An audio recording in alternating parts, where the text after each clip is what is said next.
नमस्कार, स्वागत है आपका। आप देख रहे हैं द न्यूज़ और मैं रानी गुप्ता आपके साथ। अभी लोकसभा चुनाव आया भी नहीं और विपक्षी गठबंधन यानी कि इंडिया अलायंस में जम करके फूट देखने को मिल रही है।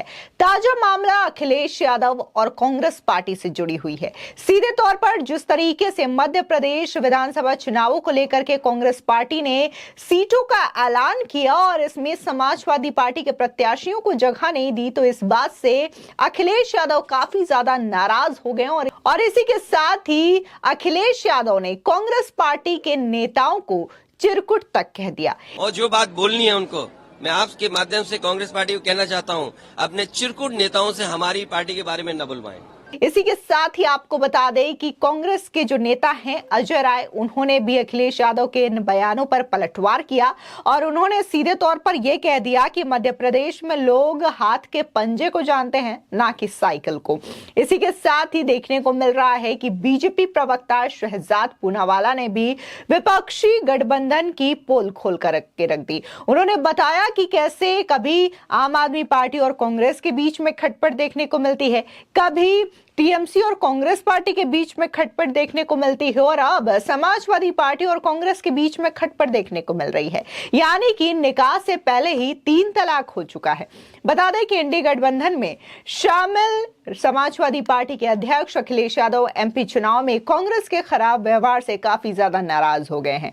अखिलेश यादव ने कांग्रेस को चेतावनी देते हुए ये तक कह दिया कि उनकी पार्टी यूपी में लोकसभा चुनाव के दौरान सीट शेयरिंग पर सबसे पुरानी पार्टी को जैसे को तैसा की तर्ज पर जवाब देगी। बता दें कि अखिलेश यादव ने गुरुवार को कांग्रेस नेतृत्व से मध्य प्रदेश में अपने छोटे नेताओं को फालतू बयान देने से रोकने को कहा।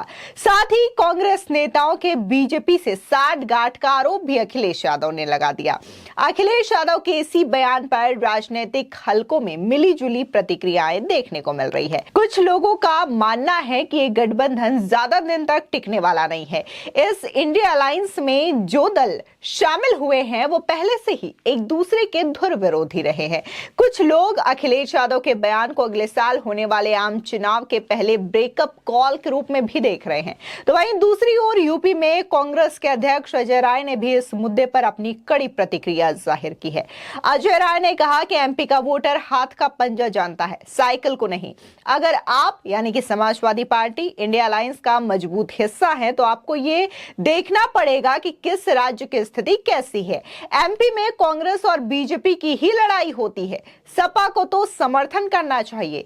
इनके एक ही विधायक थे वहां, उन्होंने भी बीजेपी ज्वाइन कर ली। एमपी में मजबूती से सपोर्ट करेंगे तो इसका फायदा आपको लोकसभा चुनाव में मिलेगी।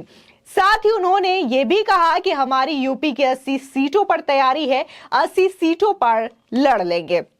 आपको बता दें कि वहीं जब अखिलेश यादव द्वारा कांग्रेस के नेताओं को चिरकुट नेता बोला गया, इस बयान को लेकर के उनसे पूछा गया, तब अजय राय कहते हैं कि जो अपने पिता मुलायम सिंह यादव की इज्जत नहीं कर पाया तो वो किसी आम इंसान की क्या इज्जत करेगा। सुनिए किस तरीके से अजय राय जो है अखिलेश यादव पर हमलावर नजर आ रहे हैं। देखिए, अब ये माननीय अखिलेश यादव जी पूर्व मुख्यमंत्री रहे हैं, राष्ट्रीय अध्यक्ष हैं और मुलायम सिंह जैसे इतने बड़े कद्दावर नेता रहे, उनके बेटे हैं।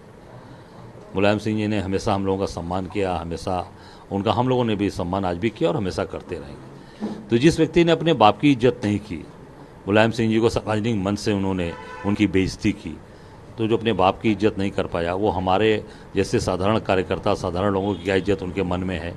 मैं इतना ही कहना चाहूँगा अखिलेश जी से कि वो जनता देख रही है कि भाजपा से मिला कौन है। आपने चुनाव लड़ा, इसके पहले 7 बाई इलेक्शन हुए, उत्तर प्रदेश में घोसी का चुनाव हुआ, हम लोगों ने बिना समर्थन मांगे इनको यहाँ समर्थन दिया और इनका कैंडिडेट भारी मतों से चुनाव जीता। ठीक है, उसी समय चुनाव बागेश्वर के भी हुए, उत्तराखंड में इन्होंने वहाँ पर चुनाव अपना कैंडिडेट दिया और वहाँ चुनाव लड़ाया, वहाँ भारतीय जनता पार्टी चुनाव जीती, कांग्रेस हार गई। तो ये साबित हो गया कि भारतीय जनता पार्टी के साथ मिला कौन है, कौन बी टीम के रूप में काम कर रहा है और कौन भारतीय जनता पार्टी की प्रत्यक्ष अप्रत्यक्ष रूप से मदद कर रहा है। ये उत्तराखंड में साबित हो गया है, बागेश्वर में, अभी मध्य प्रदेश में भी साबित हो जाएगा, आप देख लीजिएगा। मध्य प्रदेश के अंदर भी इनकी कुछ वहाँ स्थिति नहीं है, ज़बरदस्ती वहाँ पर भी चुनाव लड़ना चाहते हैं। एक भी विधायक इनका नहीं रह गया। एक विधायक था, वो भी भारतीय जनता पार्टी में चला गया था, वहाँ भी भारतीय जनता पार्टी के साथ ये अंदर से मिलकर काम कर रहे हैं। कांग्रेस को पूरे प्रदेश के अंदर ताकत के साथ इनको मध्य प्रदेश में और अन्य जगह पर समाजवादी पार्टी का अगर ये इनकी सोच है कि भारतीय जनता पार्टी को रोकना है, हराना है, तो इनको पूरी ताकत के साथ कांग्रेस पार्टी का सहयोग करना चाहिए, साथ देना चाहिए। किस तरीके से आपको लेके अपशब्द कहना? नहीं, देखिए, उन्होंने मेरे ऊपर जो भी अपशब्द बोला, मुझे गाली दिया, मुझे गाली दे, मुझे अपशब्द बोलें, मेरा अपमान करें, मैं उसमें कहीं पर भी मैंने कोई प्रतिक्रिया अपनी नहीं दी। मैं तो नहीं कहना चाहूँगा, मेरी यही प्रतिक्रिया है कि मैं यही हाथ जोड़कर आग्रह करूँगा कि अगर आप भारतीय जनता पार्टी को हराने चाहते हैं, अखिलेश जी, समाजवादी पार्टी के लोग, तो पूरी ताकत के साथ कांग्रेस का समर्थन करें, साथ दें और पूरी ताकत के साथ कांग्रेस का समर्थन करिए और साथ दीजिए। मुझे जो गाली देना है गाली दे दीजिए, मुझे कोई फ़र्क नहीं पड़ना, क्योंकि मैं साधारण आदमी हूँ, एक साधारण परिवार का, किसान परिवार का व्यक्ति हूँ, जो जनता के साथ लगातार काम करता हूँ, 5 बार विधायक रहा, मंत्री रहा। मैं साधारण व्यक्ति हूँ, आम आदमी के साथ खड़ा रहता हूँ। साथ ही देखने को मिल रहा है कि न सिर्फ इंडिया अलायंस के नेता एक दूसरे पर आरोप प्रत्यारोप कर रहे हैं, बल्कि बीजेपी भी इस चीज को लेकर के जमकर इंडिया अलायंस पर कटाक्ष कर रही है। बता दें कि बीजेपी के प्रवक्ता शहजाद पूनावाला ने बकायदा गठबंधन पर कटाक्ष करते हुए ये कह दिया कि निकाह से पहले ही 3 तलाक। क्या इंडी गठबंधन यही है? अखिलेश जी किसी को छुटभैया नेता कहते हैं तो कमलनाथ कहते हैं कि अरे भाई छोड़ो अखिलेश वखिलेश, यानी कि निकाह से पहले ही 3 तलाक। साथ ही उन्होंने ये भी कहा कि आप और कांग्रेस और टीएमसी और लेफ्ट और कांग्रेस, जो कि केरला में फाइट देखने को मिल रही है, कर्नाटका वर्सेस तमिलनाडु, जो कि रिवर वाटर को लेकर के देखने को मिल रहा है। उसके बाद अब समाजवादी पार्टी और कांग्रेस के बीच में खिटपिट शुरू हो गई है। यह गठबंधन केवल कॉन्ट्रडिक्शन एंड कंफ्यूजन है, यानी कि विरोधाभास और भ्रम है।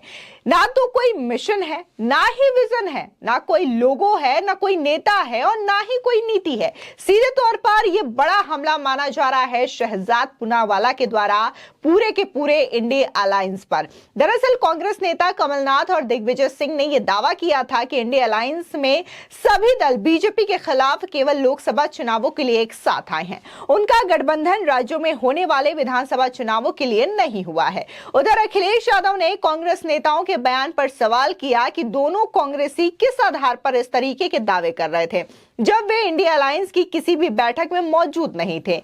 अखिलेश यादव ने कहा कि इसका मतलब है कि इंडिया अलायंस की बैठकों में जो चर्चा हुई उसे मैं समझने में विफल रहा। उन्होंने कहा कि कांग्रेस के नेतृत्व को अपने राज्य के नेताओं को शीर्ष स्तर पर हुई बातचीत के बारे में जानकारी देनी चाहिए। अगर उन्होंने ऐसा नहीं किया है तो उन्हें इन चिरकुट या छोटे नेताओं को तुच्छ बयान देने से रोकना चाहिए। ये नेता एमपी में बीजेपी के साथ है। साथ ही अखिलेश यादव ने यह तक कह दिया कि समाजवादी पार्टी के साथ जहां जैसा व्यवहार होगा वैसा ही व्यवहार उनको भी देखने को मिलेगा। जिस तरीके से वे एमपी में हमारे साथ व्यवहार कर रहे हैं, ठीक यही व्यवहार लोकसभा चुनावों के लिए यूपी में उनके साथ यानी कि कांग्रेस के साथ किया जाएगा। अब जिस तरीके से ये बयानबाजी देखने को मिल रही है, अब कहा यह जा रहा है कि अगर एमपी में कांग्रेस ने अखिलेश यादव को झटका दिया है तो अखिलेश यादव भी लोकसभा चुनाव के समय यूपी में कांग्रेस पार्टी को झटका देने के लिए पूरी तरीके से तैयार माने जा रहे हैं, क्योंकि अखिलेश यादव ने सीधे यह कह दिया है कि जैसा व्यवहार आप करेंगे वैसा ही व्यवहार बदले में आपको मिलेगा। यानी कि यहां पर अखिलेश यादव जो है, ये बात किसी से छिपी नहीं है कि उत्तर प्रदेश में जो है क्षेत्रीय पार्टियों का भी दबदबा है। ऐसे में अखिलेश यादव की जिस तरीके से पार्टी रही है तो जाहिर तौर पर उनका भी कुछ सीट आना तय माना जा रहा है। इस चीज को लेकर के ही अखिलेश यादव ने बयान दिया है कि अगर वहां पर मध्य प्रदेश में कांग्रेस पार्टी उनके साथ ऐसा व्यवहार करी है तो इसका खामियाजा कांग्रेस पार्टी को उत्तर प्रदेश के चुनावों में और लोकसभा चुनावों में भुगतना पड़ेगा। इस पूरे मामले को लेकर के आपकी क्या राय है, हमारे कमेंट सेक्शन में जरूर बताएं। धन्यवाद।